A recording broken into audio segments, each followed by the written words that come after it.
अस्सलाम वालेकुम dear students, welcome to V U Rocky. तो जी डियर स्टूडेंट्स, कैसे हैं आप सब? उम्मीद है खैर आफियत से होंगे। तो आज की इस वीडियो में हम लोग देखेंगे डिजिटल लॉजिक डिज़ाइन CS302, उसकी जो असाइनमेंट नंबर 2 है, सेमेस्टर फॉल 2024। यहाँ पर स्प्रिंग लिखा हुआ फॉल आना था। उसके बाद इसकी जो टोटल मार्क्स हैं वो 20 हैं और लास्ट डेट 2 जनवरी 2025 है। रूल फॉर मार्किंग वो आप लोगों ने देख लेने हैं और फॉर्मेट जो आपका है वो वही सेम जो तकरीबन आलमोस्ट असाइनमेंट में सेम होता है, DOC और DOCX फॉर्मेट। ठीक है, इसमें जो टॉपिक कवर हैं वो कौन कौन से हैं? सबसे पहले हमारे पास Boolean algebra and logic simplification, फिर Karnaugh map and Boolean expression simplification, फिर मल्टीप्लेक्सर एंड डीमल्टीप्लेक्सर, उसके बाद द GAL 16 V8 और लास्ट पे है अबील लैंग्वेज। तो टॉपिक हमारे पास अब 18 से लेकर 26 तक है। चलते हैं अपने क्वेश्चन की तरफ। हमें एक क्वेश्चन गिवन है 20 मार्क्स का। क्वेश्चन के अंदर एक बड़ा सा सर्कल हमें गिवन है, जिसको देख के सब डर गए होंगे कितना मुश्किल क्वेश्चन हमें कैसे आ गया। क्वेश्चन इजी है, दिखने में मुश्किल लग रहा है। हमारे पास क्वेश्चन है कि you are given with a SOP based implementation of a function using GAL. You are required to generate the basic Boolean expression of the state circuit. Then you need to convert that generated Boolean expression into a Boolean expression. सबसे पहले हमने क्या करना है, हमारे पास एक circuit given है, इसके अंदर हमने क्या करना है, Boolean expression फाइंड करना है। उसको फाइंड आउट करने के बाद उसको हमने Boolean expression में कन्वर्ट कर देना है। अब देखें जी, हमारे पास ये एक सर्किट बना हुआ है जिसके अंदर हमारे पास A bar, B bar, C bar, D और D बार है। ठीक है, और इसके अंदर आगे हमारे स्विच हैं जिसमें ऑन ऑफ और ऑन ऑफ के डिफरेंट जो हैं वो स्विचेस लगे हुए हैं। और जो फर्स्ट हमारी जो 4 रोज़ है वो हमारे फर्स्ट गेट के साथ मिल रही है आगे एंड गेट के साथ। सेकंड वाली जो फिर उसके बाद जो 4 है वो सेकंड गेट से मिल रही है और लास्ट वाली जो 4 है वो थर्ड गेट से मिल रही है। टोटल हमारे पास देखें तो 8 रोज़ है। देखें 1 2 3 4 5 6 7 8 9 10 11 और 12। ठीक है, 4 के यानी कि 3 हमारे पास है एंड गेट। उसके बाद वो तीनों के तीनों जो एंड गेट है वो किससे मिल रहे हैं, और गेट के साथ यहाँ पे आके। ठीक है, अब हमने करना क्या है, हमने इसका सबसे पहले सिंप्लीफाइड बूलियन एक्सप्रेशन निकालना है। उसके लिए मैं आपको बताता हूँ कि वो हमने किस तरह से निकालना है। बहुत ईजी सा काम है, दिखने में मुश्किल लग रहा है। ठीक है, तो अभी आपको बताता हूँ कि वो किस तरह से आएगा। अब देखें जी, सबसे पहले हमारे पास जो फर्स्ट हमारे पास हैंड गेट है ना, इसके साथ जो 4 जो रोज़ अटैच हो रही है, एक ये रो, ये दूसरी रो, ये तीसरी रो और ये चौथी रो। ठीक है, अब हमने देखना है कि इसमें से ऑन कहाँ कहाँ पे आ रहा है। अब सबसे पहले देखें तो हमारे पास ये फर्स्ट रो में A पे ऑन आ रहा है। ठीक है, सेकंड रो में हमारे पास पहला A है, फिर A बार है, फिर B है, B पे आ गया।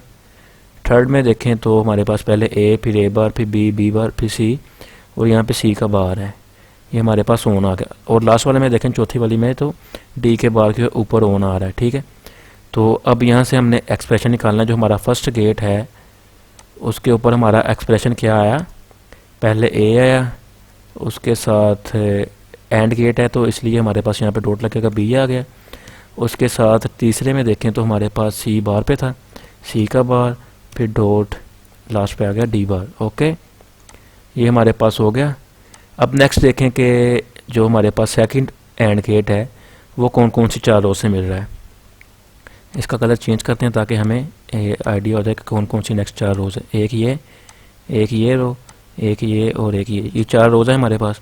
अब देखें जी, सबसे पहली जो रो है हमारे पास उसके अंदर A बार के ऊपर आ रहा है, A ऑन। उसके बाद दूसरी पे देखें तो B बार के ऊपर आ रहा है। तीसरी रो में देखें तो C बार के ऊपर आ रहा है। ये देखें जी, पहला A था, फिर A बार, फिर B बार, फिर C और C बार। ठीक है, और इसी तरह चौथी में देखें तो वहाँ पे फिर D बार के ऊपर ऑन आ रहा है। ये हमारा हो गया सेकंड गेट का जो बूलियन सिंप्लीफाइड एक्सप्रेशन कह लें इसको, A bar dot B bar dot C bar dot D का बार। ठीक है, ये हमारे पास हो गया। अब उसके बाद हमने क्या करना है, हमने इसी तरह से नंबर 3 वाले जो लास्ट वाला एंड गेट है हमारे पास उसको चेक करना है कि वहाँ पे ऑन किस जगह पे आ रहा है। उधर देखें जी, हमारे पास ये लास्ट वाली 4 रोज़ है। सबसे पहले ऑन आ रहा है हमारे पास A पे, सेकंड रो में हमारे पास ऑन है ही नहीं, ये सब की सब ऑफ है, तो इसलिए हम इसको कैंसिल कर देंगे इसको, यानी हम सेलेक्ट नहीं करेंगे, इसमें कोई भी एक्सप्रेशन नहीं लिखेंगे हम। उसके बाद जो थर्ड रो है हमारे पास, उस पर देखें जी ए को छोड़ दिया, ए बार को छोड़ दिया, बी बार छोड़ दिया, सी को छोड़ दिया, हम सी बार पे आ गए, हमारे पास सी बार है, ठीक है। और लास्ट वाले में देखें तो फिर वहाँ पे डी का बार आ गया, ओके हो गया। तो अब इसका जो हम एक्सप्रेशन लिखेंगे वो क्या आएगा, वो हमारे पास आया ए डॉट सी का बार डॉट डी का बार, ठीक है। ये सी बार और ये हमारे पास डी बार हो गया। अब क्या करेंगे हम, ये देखें हमारे पास ये तीनों का आ गया, A1 का, ये 2 का और ये 3 का। हमने इन तीनों को लिख लेना है। मैं आपको ले चलता हूँ सोल्यूशन फाइल के ऊपर। वहाँ पे देखें जी, ये देखें हमारे पास ये हमारे पास फर्स्ट जो गेट था ऑन वाला, सेकंड गेट ऑन वाला और थर्ड गेट ऑन वाला। फर्स्ट पे था A dot B dot C bar D bar, A dot B dot C bar dot C A D bar, ये आ गया हमारे पास। सेकंड पे देखें A bar dot B bar C bar D bar, ये सारे बार के साथ हैं ए बी सी और डी। और थर्ड पे देखें A dot C bar dot D bar, okay. ये देखें हमारे पास A dot C bar dot D bar, okay हो गया। उसके बाद देखेंगे ये तीनों ये जो तीनों हमारे पास एंड गेट है, ये यहाँ पे आके और गेट के जरिए आपस में मिल रहे हैं। तो आपको पता है कि और गेट हमारा किस लिए यूज होता है, प्लस करने के लिए। अब क्या करेंगे हमने अभी जो ऊपर ये एक्सप्रेशन निकाला है ना, हम इन सब को आपस में प्लस कर देंगे। ए डॉट हमारे पास आ गया बी डॉट हमारे पास है सी बार डॉट डी बार आ गया। इसको हमने क्या किया, हमने प्लस कर दिया किसके साथ, ए बार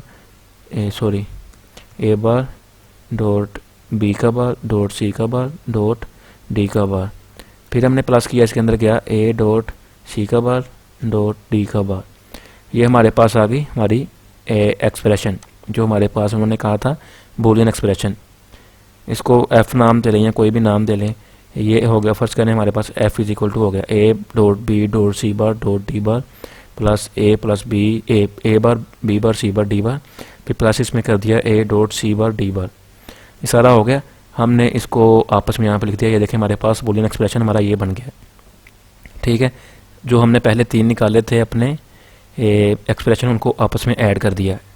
उसके बाद उन्होंने हमें कहा था कि इसको अबीर एक्सप्रेशन में कन्वर्ट करना है आप लोगों ने। ये देखें जी, जनरेट बूलियन एक्सप्रेशन इनटू अबीर एक्सप्रेशन। अब चलते हैं अपने नेक्स्ट पार्ट की तरफ के अबीर एक्सप्रेशन के अंदर हम इसको किस तरह से कन्वर्ट करेंगे। तो इसको अबीर एक्सप्रेशन में कन्वर्ट करने से पहले हमको ये पता होना चाहिए कि अबीर के अंदर एंड गेट किसके इक्वल है, नोट किसके इक्वल है और किसके इक्वल है, ठीक है।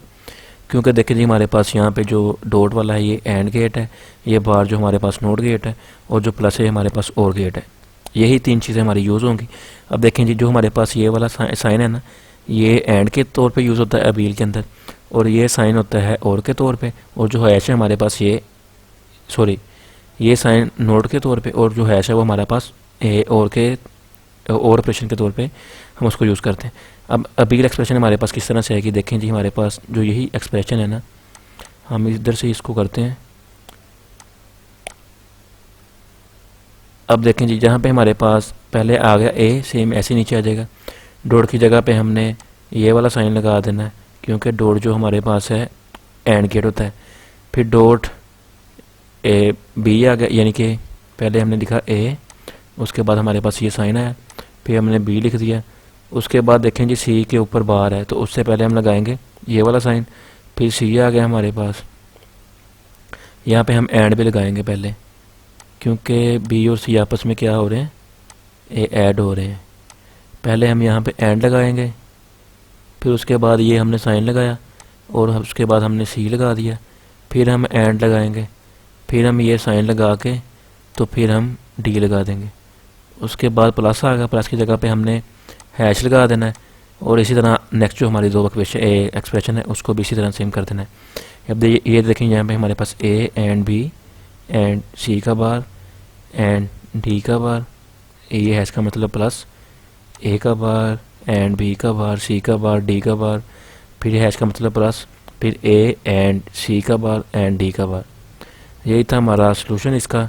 सबसे पहले हमने क्या करना है, हमने ये वाला बूलियन एक्सप्रेशन निकालना है, ये वाला, ये हमारा फर्स्ट टास्क है, ठीक है। तो उसके बाद सेकंड टास्क हमारे पास क्या था, हमने उसको अबील के अंदर कन्वर्ट कर देना, ये हमारा सेकंड टास्क था। तो उम्मीद है आप लोगों को आज की इस वीडियो की समझ आई होगी। इसके अलावा चैनल को सब्सक्राइब करें, दोस्तों के साथ शेयर करें और हमारे व्हाट्सएप ग्रुप को ज्वाइन करें, जिसके अंदर आप लोगों को सब सब्जेक्ट की जो असाइनमेंट की सॉल्यूशन फाइल्स हैं वो आपको मिलती रहेंगी। और अगर आपको कोई कन्फ्यूजन हो, इस चीज़ की किसी की समझ ना आई हो, तो आप लोग कमेंट सेक्शन में या फिर व्हाट्सएप पे ग्रुप में हमसे पूछ सकते हैं। तो मिलते हैं अपने नेक्स्ट वीडियो में, तब तक के लिए अपना ख्याल रखिए। अल्लाह हाफिज़।